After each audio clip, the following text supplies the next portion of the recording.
Hello everyone, and thanks. Hola a todos y muchas gracias por acompañarnos en este nuevo webinar. Esta vez vamos a hablar sobre la crisis actual en el estrecho de Taiwán con el almirante Lee Siming. Él fue el jefe general del Estado Mayor del ejército taiwanés entre 2017 y 2019. Fue viceministro de Nacional Defensa y ex comandante de la Marina. Buenas noches, almirante, y muchas gracias por hablar con Athena Lab. Es un honor para nosotros de este lado del Pacífico tenerlo con nosotros. Buenos días a todos mis amigos, distinguidos invitados, y muchas gracias a Athena Lab por invitarme a hablar aquí hoy. Es la primera vez que he podido tener esta conversación con mis amigos en Sudamérica. Es toda una experiencia para mí. Muchas gracias y muchas gracias a usted.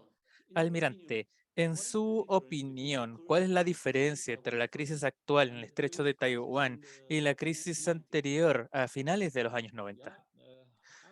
Sí, bueno, yo diría que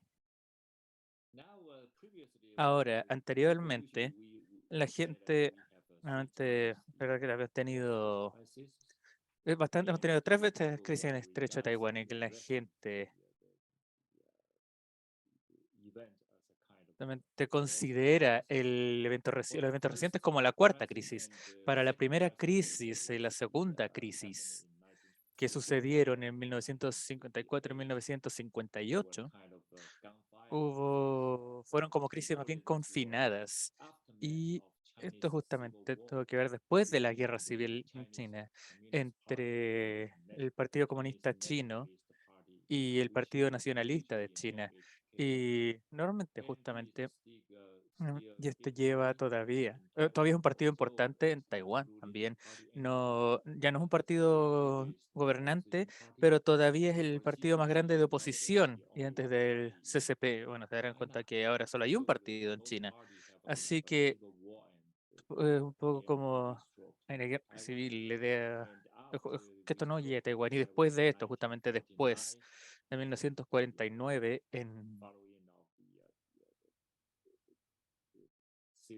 posteriormente, este grave incidente durante 1954 y 58, que efectivamente hubo mejoras. Así que la gente las llamó la primera y segunda crisis del estrecho de Taiwán.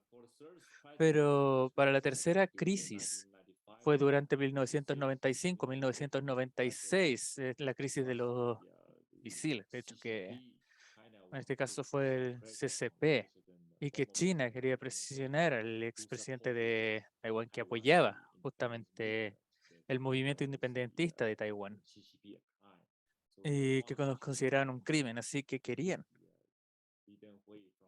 justamente impedir que fuera elegido justamente. Y esto fue estilo crisis de los misiles. Sin embargo, en esa época, los misiles de China no eran tan precisos. Pero después, justamente, que los Estados Unidos llegaron sus portaaviones, un grupo de portaaviones, esa área, la crisis se finalizó. Sin embargo, para la crisis reciente, todo el mundo sabe que justamente sucedió la visita de Nancy Pelosi a Taiwán. Y luego, en mi opinión, ese tipo de sobrereacciones por parte de China son reaccionan de la furia que sienten hacia los Estados Unidos. Así que la visita de Nancy Pelosi, en mi opinión, solo debiera considerarse como la excusa que tienen. E incluso si no hubiera una visita si Nancy Pelosi nunca hubiera visitado, creo que China igual hubiera encontrado una excusa para presionar a Taiwán. Y creo justamente que por eso están realizando estos ejercicios militares.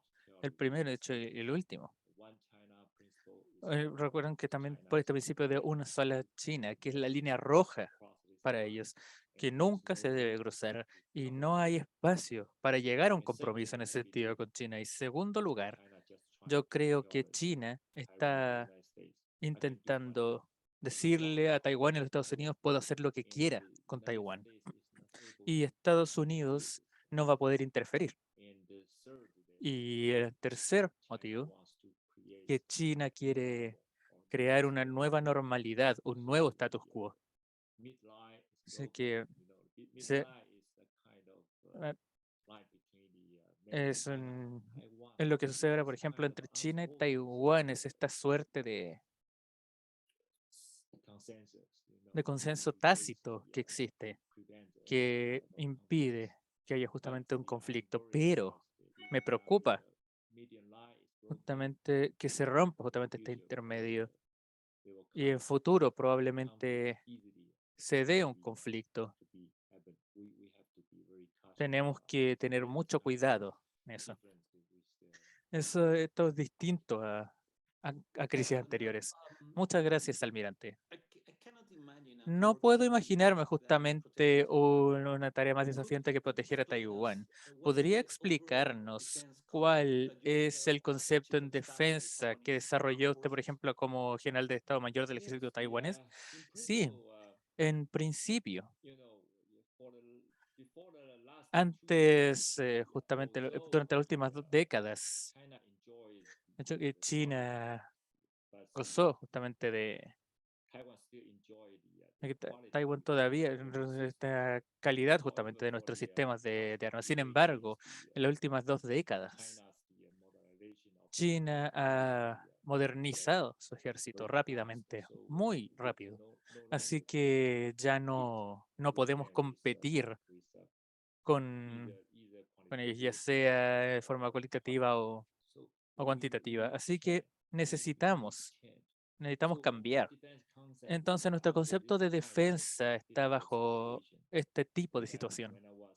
Es decir, cuando yo era jefe general del Estado Mayor, en principio, nuestro concepto de defensa se desarrolló en base a la disuasión, que incluía justamente la guerra asimétrica, que porque era Taiwán, si se enfrenta a estos desafíos, ¿verdad? En términos de defensa, y realmente lo que incluye un poco esta presión que sucede todos los días en su espacio aéreo y en los mares que lo rodean. Y, y es por eso que Beijing ha tomado otras acciones como operaciones de bloqueos marítimos o ataques justamente en las naciones principales, incluso antes que empezaran estos ejercicios para ocupar completamente ciertas islas. Y la tercera disparidad justamente de respecto a la defensa de ese estrecho, algo que tenemos que considerar también durante la crisis de 1996. El gasto de defensa de China era 3 veces el de Taiwán. Y ahora, este tipo de crisis, en los gastos de China ya es 22 veces el de Taiwán en defensa. Así que es bastante distinto y por lo tanto no tenemos mucho tiempo para prepararnos, totalmente de acuerdo al ex comandante de la Indo-Pacífica de los Estados Unidos, que dijo que para el 2027 China iba a tener las capacidades de invadir y tomarse Taiwán. Así que solo tenemos unos 5 años más o menos para prepararnos. Y finalmente, también tenemos una situación muy grave.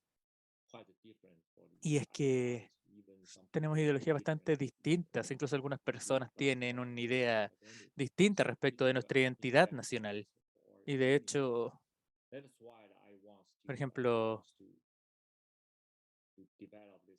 la idea era desarrollar este concepto de defensa, justamente que es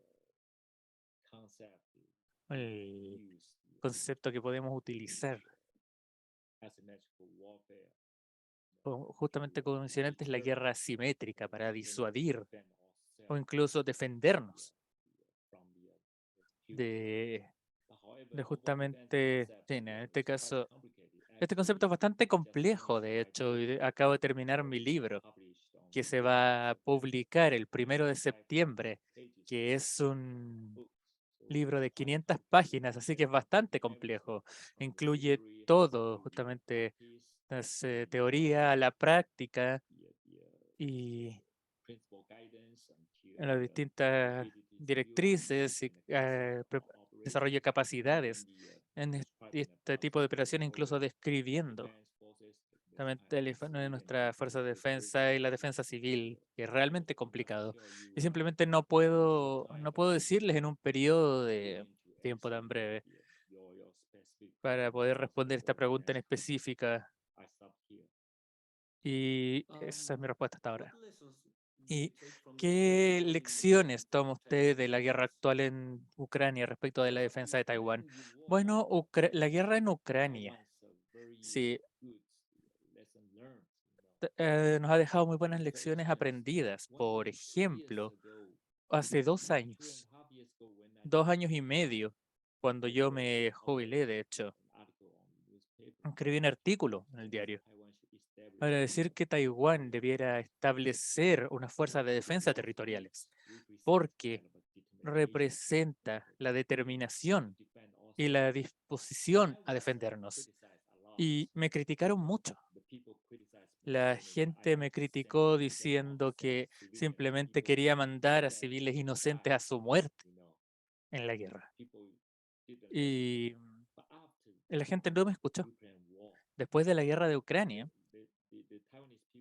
el pueblo taiwanés me di cuenta que sí, una guerra podía realmente suceder en Taiwán, probablemente, porque la gente no tenía esta sensación de crisis, de urgencia en Taiwán, pero ahora simplemente no podíamos creer que Putin realmente fuera a invadir Ucrania. Eso también sorprendió al pueblo taiwanés. Así que después del inicio de la guerra en Ucrania, yo también hablé con el profesor de Estados Unidos, Glenn Heisenberg, para nuevamente decirles que es el momento que Taiwán aprenda estas lecciones de esta guerra y que establezca sus fuerzas de defensa territoriales. Y también dije en este artículo a mandarín, al idioma taiwanés, cosa que cuando no, yo realmente no, ahora no se me criticó, porque la gente empezó a tomar esto más en serio, la gente empezó a entender realmente la determinación de esta fuerza de defensa, que era algo realmente crítico para Taiwán. Yo creo que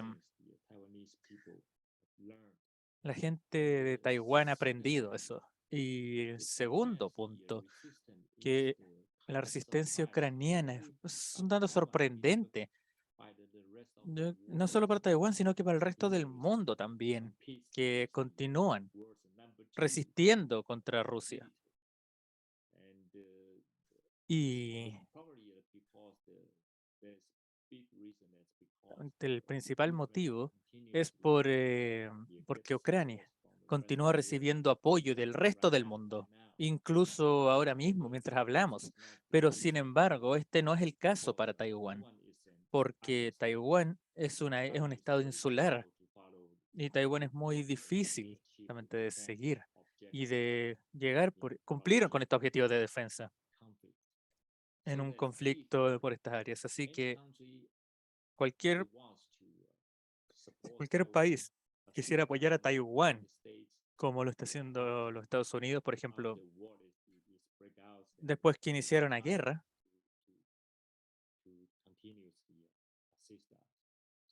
sería difícil apoyarnos continuamente. Así que el posicionamiento previo es algo realmente crítico. Y también aliento a los Estados Unidos a considerar justamente empezar justamente a acumular justamente recursos, tener un almacenamiento de este tipo de recursos para una alianza en caso de una guerra, repuestos, alimentos, entre otros, para prepararnos bien, cosa que Taiwán lo pueda utilizar para defenderse. porque no podemos depender de apoyo externo después de una guerra. Y finalmente, nuestro pueblo empezó a darse cuenta que somos mucho más débiles en comparación a nuestro enemigo, a la fuerza que tiene China. Un desarrollo creíble de las capacidades de autodefensa es la única forma que podemos lograr esto. ¿Y cómo vamos a lograr eso? Bueno, eso tiene que ver con nuestro concepto de defensa, establecer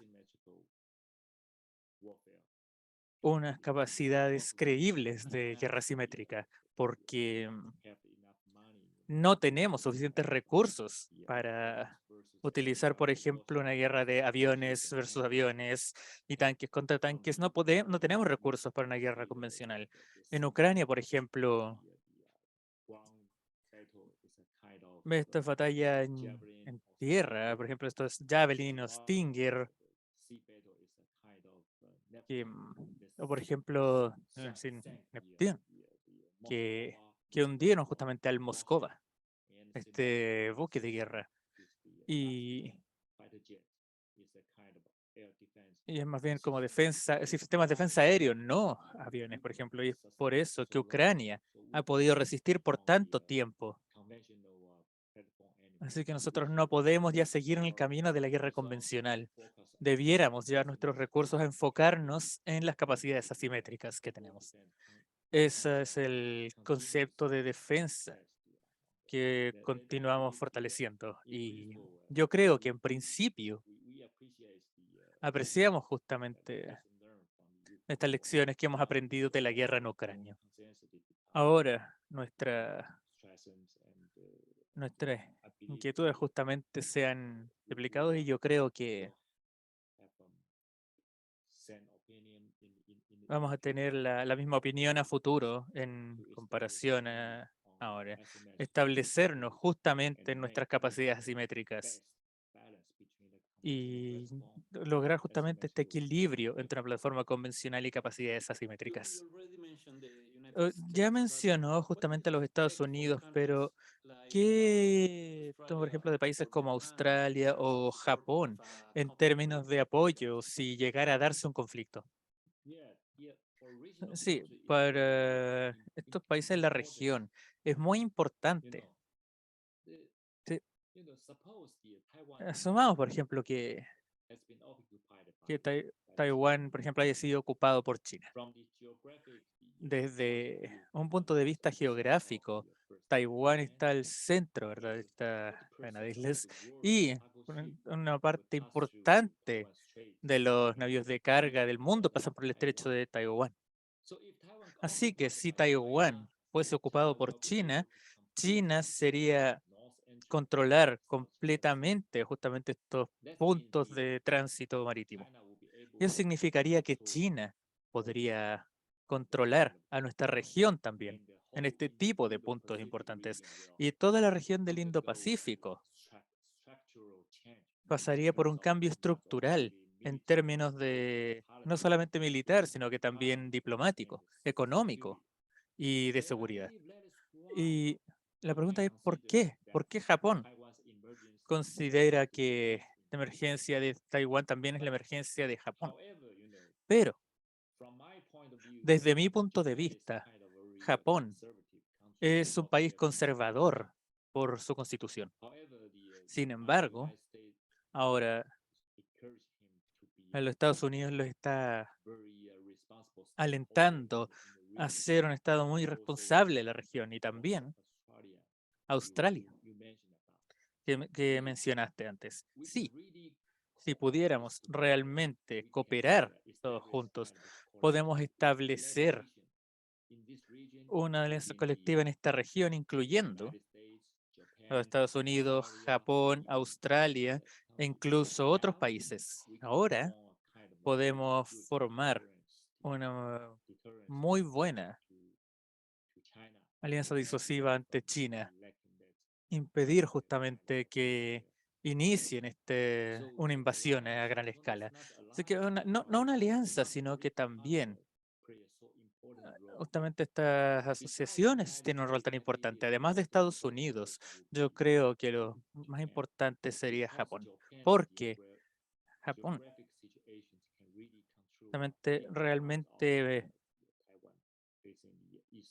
les permite justamente apoyar a Taiwán en los mares del este de China, pero Japón, si realmente pudiera cambiar su mentalidad y actitud, yo creo que podrían establecer una muy buena disuasión y tener un muy buen impacto. Esa es mi opinión. Entonces, siguiendo su argumento, su opinión justamente respecto de la seguridad de Taiwán está relacionada a la estabilidad del Indo-Pacífico en general. Sí, así que Taiwán es, eh, es realmente esencial. Sin embargo, probablemente diríamos que la región del Pacífico Occidental no es muy cerca también de Taiwán, por ejemplo, el Océano Índico, que está muy lejos, pero aquí incluso esto es importante desde un punto de vista estratégico e incluso el Océano Índico es bastante esencial para la región del Pacífico Occidental. Pero, por ejemplo, si, si China iniciara una operación de bloqueo marítimo y Taiwán no podría utilizar sus propias capacidades para proteger áreas de tránsito marítimo o realizar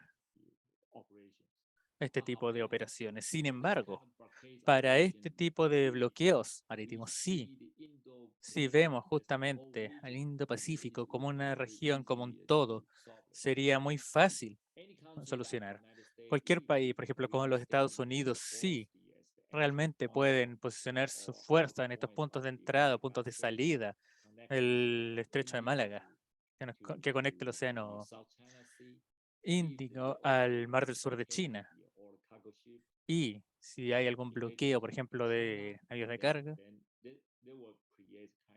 entonces esto va a crear también un impacto disuasivo y China no va a iniciar estas operaciones de bloqueo marítimo ante Taiwán porque bloquear a Taiwán también afectaría gravemente todo el transporte, donde incluso a Japón y a Corea del Sur o Corea del Norte. Así que consideramos esto como una amenaza a toda la región. Y hay que dejar de enfocarse solo en Taiwán, el estrecho de Taiwán. Y finalmente, almirante, recientemente en The Economist, usted dijo, y cito, Xi Jinping podría atacar a Taiwán para cimentar su legado. ¿Y por qué piensa eso? ¿Y cuándo podría darse este ataque?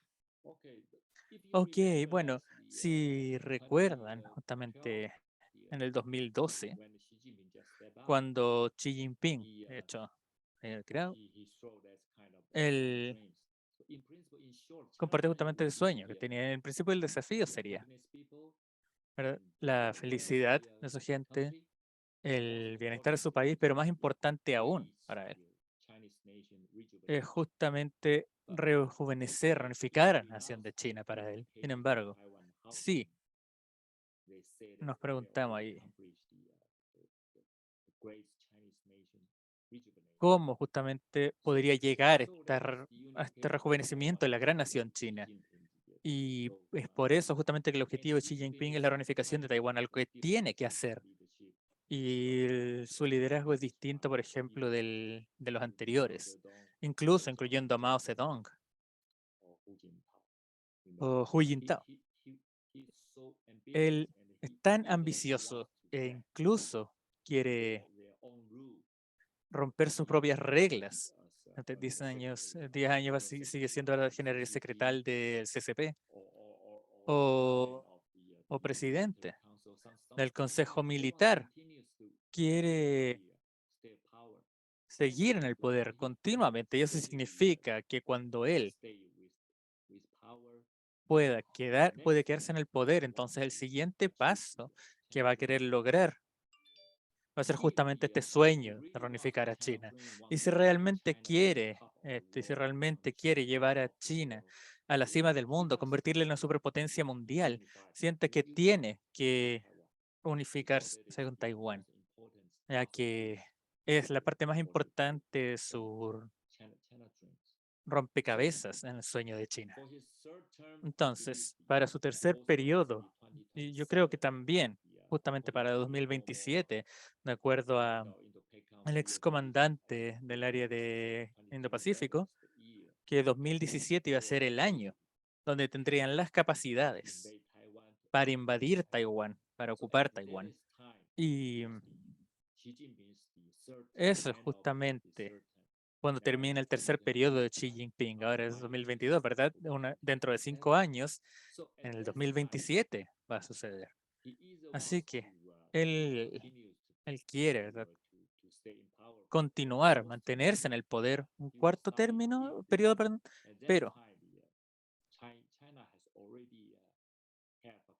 pero China ya ha tenido, ¿verdad?, una potencia dominante, sí, una potencia que incluso puede competir con Estados Unidos. Y yo creo que él va a intentar anexar a Taiwán como parte de su legado histórico, por lo ambicioso que es. Así que, de hecho, 2049 sería el centenario de China, pero, o la evidencia que hemos observado, es que Xi Jinping, como dije, es tan ambicioso que va a querer lograr ese sueño lo antes posible. Y yo creo que 2027 justamente va a ser el comienzo. Debiéramos estar bien preparados para entonces. Pero, ¿qué podríamos esperar en las próximas semanas? ¿Crees que la situación va a estabilizarse o las siguientes semanas? Yo no creo que vaya a haber un incidente grave. Sin embargo, ahora está justamente esta presión por Taiwán que se está acercando cada vez más y no sabemos cuán cerca está China, porque